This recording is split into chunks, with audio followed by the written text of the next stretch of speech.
It was Mother's Day, May 10, 2020. The sun was setting over the mountains of Salida, Colorado, as Suzanne Morphew, a wife and mother of two, set out for a bike ride, just a simple outing, something she'd done countless times before. But this time, she never came back. Hours passed, and with each minute, the worry of her family grew. Her husband, Barry Morphew, would later say he hadn't heard from her since she left. But when Suzanne's bike was found abandoned in the wilderness, and traces of blood were discovered nearby, a chilling question remained: what really happened to Suzanne Morphew that day? Was it an accident, or something more? And why, in the days that followed, did everything seem to lead back to the one person who was supposed to protect her? Her own husband. Suzanne Morphew was a 49-year-old wife and mother of two daughters, Macy and Abby. Living in the small, peaceful town of Salida, Colorado, she seemed to have everything going for her. Suzanne was known for her active lifestyle. She loved hiking, biking, and taking care of her family. The Morphew family's life was centered around the outdoors, the Colorado mountains providing the perfect backdrop for their everyday routines. Suzanne's husband, Barry Morphew, was a well-known figure in the community.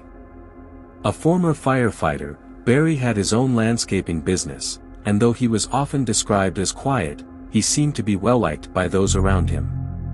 To the outside world, Suzanne and Barry appeared to be living the American dream.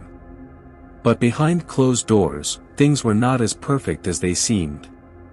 On the morning of May 10, 2020, Suzanne went out for a bike ride. It was Mother's Day, a day when Suzanne had planned to be with her family, but something changed. Barry, who had been at home, later said that Suzanne told him she would be out for a short ride to enjoy the beautiful spring weather. Hours passed, and Suzanne never returned. By early evening, Barry grew concerned and called the authorities. What started as a simple search soon turned into something much darker. The search for Suzanne would span weeks, with her family, friends, and volunteers combing through rugged terrain, hoping for any sign of her. Days later, Suzanne's bike was found along a road, abandoned and covered with dust, but there was no trace of her. Her helmet was gone. Her phone was nowhere to be found. A few feet from the bike, investigators found traces of blood, but still, there was no sign of Suzanne herself. Despite an extensive search effort, Suzanne remained missing. But as the days turned into weeks, one thing became clear: the more investigators learned about Suzanne's disappearance, the more questions were raised about her husband, Barry. What had really happened that day? Why were the details of Barry's story inconsistent? And most disturbingly, what did law enforcement discover in the days following Suzanne's disappearance that would lead to the unraveling of this case? Now, before we dive deeper into the mystery and the investigation that followed, make sure you're subscribed and turn on your notifications, so you won't miss any updates as we continue to uncover new details about this tragic case. We're about to explore the latest twists in the investigation and the shocking revelations that came to light. Suzanne Morphew was a woman of routine, someone who found solace in the simple pleasures of life. She was known for her love of fitness, her devotion to her family, and her commitment to her community. A mother of two daughters, Macy and Abby, Suzanne was the kind of person who would always show up, whether it was for a school event or to support a friend in need. She didn't let anything stand in her way. But on May 10, 2020, that would change. It was Mother's Day, and Suzanne had planned to spend time with her family, but she had always been someone who craved the outdoors, so after a quiet breakfast with her husband, Barry, and their daughters, Suzanne decided to take a bike ride. It was a routine she followed often, and the picturesque roads around Salida, Colorado, were a perfect backdrop for an afternoon ride. The day had been beautiful, the sun warm but not oppressive, and the mountain air was crisp with the promise of spring. Barry later told authorities that Suzanne left their home at around 2 p.m. That would be the last time he saw her alive. He described her ride as a simple, uneventful trip, nothing unusual at all. But by evening, Suzanne had not returned. Hours passed, and as the sun began to dip below the mountains, the familiar comfort of Suzanne's return had yet to arrive. Barry's initial concern turned into panic, and at 8 p.m., he called 911. The call for help set in motion what would become a massive search operation. Authorities quickly mobilized, sheriff's deputies, search teams, and volunteers scoured the area, looking for any trace of Suzanne. By the next morning, hundreds of people were involved in the search effort, covering miles of rugged terrain, combing through dense forests, and scouring along winding mountain roads. But, despite their efforts, there was nothing. Not a footprint. Not a sign of Suzanne. Just the eerie emptiness of the landscape, the stillness of the mountains. As hours turned to days, Barry's behavior became a source of scrutiny. It wasn't just the physical absence of Suzanne that was unsettling, it was the mounting questions surrounding the circumstances of her disappearance. Why hadn't Barry reported her missing sooner? Why did he wait until the evening? And what about his actions after the initial call for help? Those closest to Suzanne had begun to notice strange inconsistencies in Barry's story. Neighbors described him as calm, almost too calm in the face of his wife's disappearance. This raised more than a few eyebrows. As the days passed, Suzanne's absence weighed heavier on the community. Salida, a quiet, tight-knit town where everyone knew each other, had never experienced anything like this before. Local residents gathered, offering support to Suzanne's family, while others whispered about the strange nature of the disappearance. The search continued, but there was no new information, no breakthrough. Despite the uncertainty, it seemed like everyone was still holding out hope that Suzanne would walk back through the door.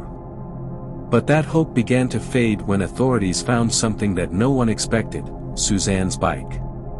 The bike was discovered in an area that was a popular route for cyclists, but the circumstances were strange. It was abandoned, seemingly left in a hurry. The rear tire was flat, and there were no other signs of distress, as if she had just stopped and stepped away from it. Her helmet was found nearby, but there was no trace of Suzanne anywhere in the area. And then, a discovery that would change the course of the investigation: blood. Small traces of Suzanne's blood were found near the bike. The first sign that something more than just a bike ride had gone wrong. Law enforcement quickly seized on this evidence. It was clear now, this wasn't just a case of a lost cyclist.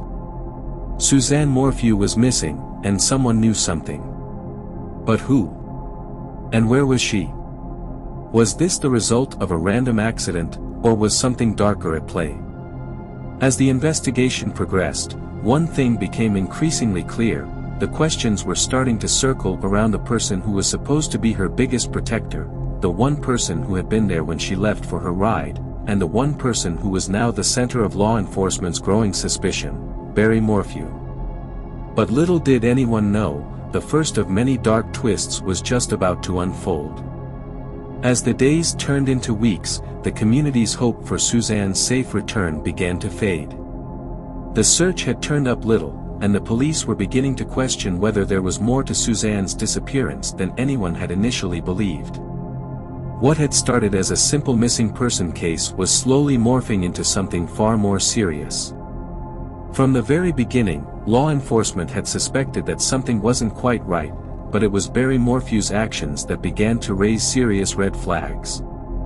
In a quiet town like Salida, where everyone knew everyone, Barry's behavior was starting to stand out, particularly when he was seen removing missing person posters of Suzanne from a neighbor's yard. The posters had been placed up as part of the search efforts, a community rallying together in support of Suzanne's family. But here was Barry, Suzanne's husband, seen tearing down the very sign meant to help bring her home. Was this the action of a grieving husband who was overwhelmed by the situation, or was he intentionally trying to hinder the search? The incident wasn't just a small mistake. It was a clear violation of the community's goodwill, and it didn't sit well with the people of Salida. Surveillance footage later confirmed the act, showing Barry approaching the poster in the middle of the day, pausing briefly as if looking around, then quickly tearing it down and walking away. The footage was clear, the intent was evident, and law enforcement couldn't ignore it. But that was just the tip of the iceberg. As investigators began to piece together Suzanne's timeline and Barry's statements, inconsistencies started to emerge.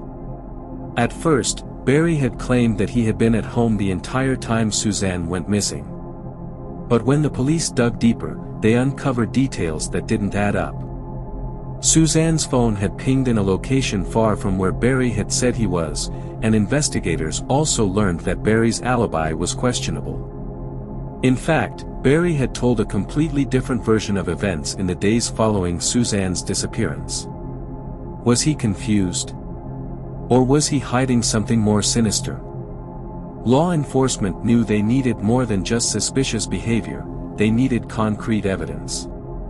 The breakthrough came when authorities obtained search warrants for the Morphew property. What they found would only add to the mounting tension. Inside the house, they found traces of blood, signs of a possible violent struggle, and something even more chilling, a large amount of cleaning supplies. But nothing could prepare them for what they found next. Barry Morphew had been acting strangely from the start, but now it seemed as though his entire narrative was unraveling before investigators' eyes. Every story he told, every action he took, appeared to be moving him closer to the center of the investigation. Suzanne's disappearance was no longer just a missing person case, it was now a suspected homicide. And just when it seemed like Barry's story was falling apart, another shocking piece of evidence would turn the case on its head. The investigation had been long, drawn out, and filled with questions, but in April 2021, nearly a year after Suzanne's disappearance, the story took a dramatic turn. Barry Morphew, the husband who had once seemed so calm in the face of his wife's vanishing, was arrested. The charge? First-degree murder. For months, the authorities had gathered evidence, piecing together fragments of information that painted an increasingly damning picture of Barry. While law enforcement had struggled to find a concrete explanation for Suzanne's disappearance, the key pieces began to fall into place as the investigation progressed. Authorities pointed to Suzanne's bike, found discarded and abandoned in a strange location far from where she had last been seen. The traces of blood, a critical clue, were found near the bike, evidence that couldn't be ignored. The phone records, too, were damning. They didn't match the timeline Barry had provided, and they revealed gaps that raised suspicion. But it wasn't just the physical evidence that sealed Barry's fate, it was what he did after Suzanne vanished. A closer look at Barry's internet search history provided chilling insights into his state of mind in the days following Suzanne's disappearance. Police discovered disturbing searches on his phone, searches that seemed oddly specific, yet eerily disconnected from any genuine concern for his wife's whereabouts. He looked up things like, how to commit the perfect crime, and how to dispose of a body, questions that seemed more aligned with someone trying to cover their tracks than a grieving spouse trying to understand what happened to his loved one. Could these be signs of guilt? Or were they just an odd coincidence, an unfortunate series of clicks at a moment of grief and panic? But what's even more unnerving is the psychological aspect of this case. Imagine yourself in Barry's shoes. You've just lost your wife in a way that no one can explain, and suddenly, you're thrust into the center of a murder investigation. Every word you say is scrutinized, every action you take under the microscope. How would you react? What would you do if your entire life, your version of events, your every movement was questioned, and suddenly you found yourself the prime suspect in the eyes of the public? Did Barry crack under the mounting pressure, or was there something deeper, something darker, at play? For now, though, one thing was clear, the walls were closing in on Barry Morphew. And the arrest would only be the beginning of a new chapter in the fight for justice for Suzanne. Just when it seemed like the case was heading toward trial, the unthinkable happened. In 2022, after more than a year of public scrutiny, investigations, and mounting pressure, the charges against Barry Morphew were suddenly dropped. Prosecutors revealed that they didn't have enough evidence to convict him, and the case was dismissed without explanation. The bombshell news sent shockwaves through the community, leaving more questions than answers. How could this happen? Was Barry truly innocent, or was something else at play? The legal decision stunned those following the case, especially considering the damning evidence that had once seemed to point so clearly to Barry. The blood found near Suzanne's bike, the internet searches, and the inconsistencies in Barry's alibi all seemed like they would be enough to secure a conviction. Yet, here we were, no charges, no closure. But is it really over? Authorities insist that they are not giving up. They haven't closed the case, far from it. In fact, rumors have started circulating that new leads have surfaced in the investigation. Some believe that Suzanne's body could still be out there, hidden in a place no one has thought to look. Could there be new evidence on the horizon, perhaps from an unexpected source? And if so, what does that mean for Barry? One of the most haunting facts is that Suzanne's body has never been found. A case like this, where the victim's remains are missing, leaves so many unanswered questions. Could Suzanne still be alive? Or has someone covered up her death so thoroughly that they've left no trace behind? The mystery of what really happened to her continues to loom large. Authorities are still following leads, but the trail remains cold. Some believe Suzanne's body could be buried somewhere nearby, perhaps in the mountains where she loved to ride, or even closer to home. The investigators are focused on several new areas of interest that they've recently started searching. These places have been photographed, mapped, and analyzed by the police, but they remain tight-lipped about what exactly they're looking for. Some of these areas are eerily close to where Suzanne was last seen, while others seem completely unrelated at first glance.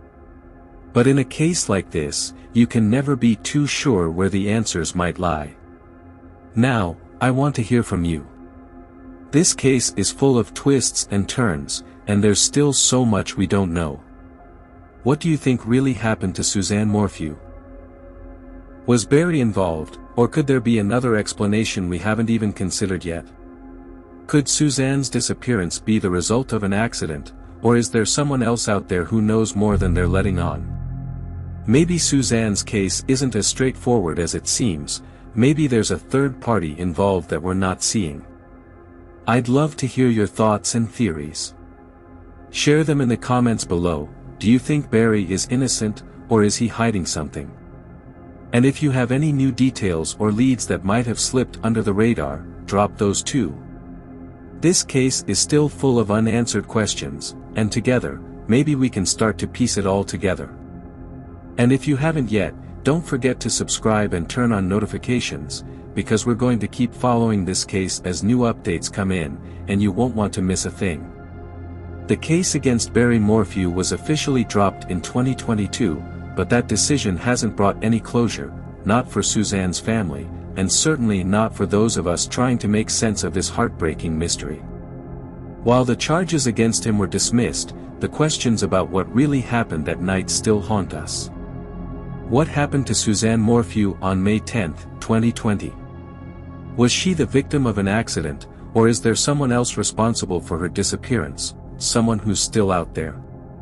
As of now, Suzanne's body remains missing, and with it, any real answers. Barry's arrest, the dismissal of charges, and the cryptic clues left behind have only deepened the mystery. Was there something more at play, something we're still missing? Why hasn't Suzanne's body been found? Why, nearly 4 years later, are the investigators still following up on new leads?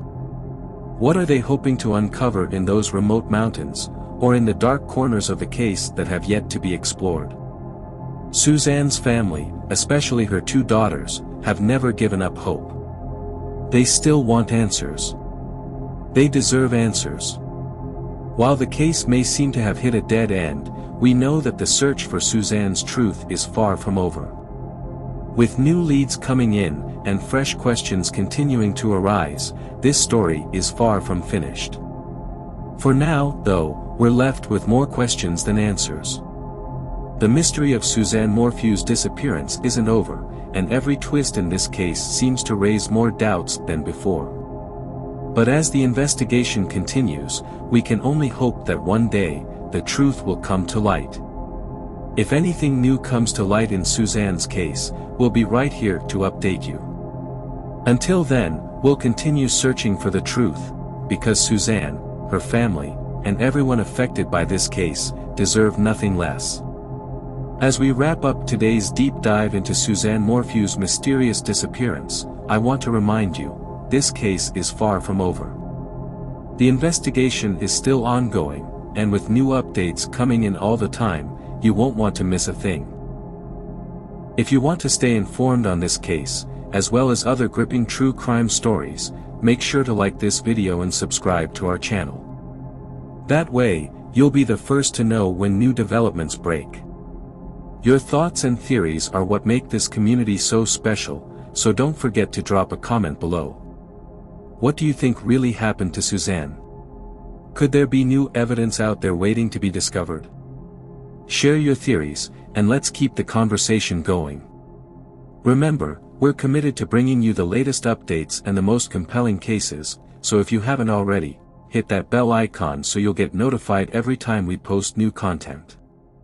Thanks for watching, and together, let's continue to search for the truth. Until next time.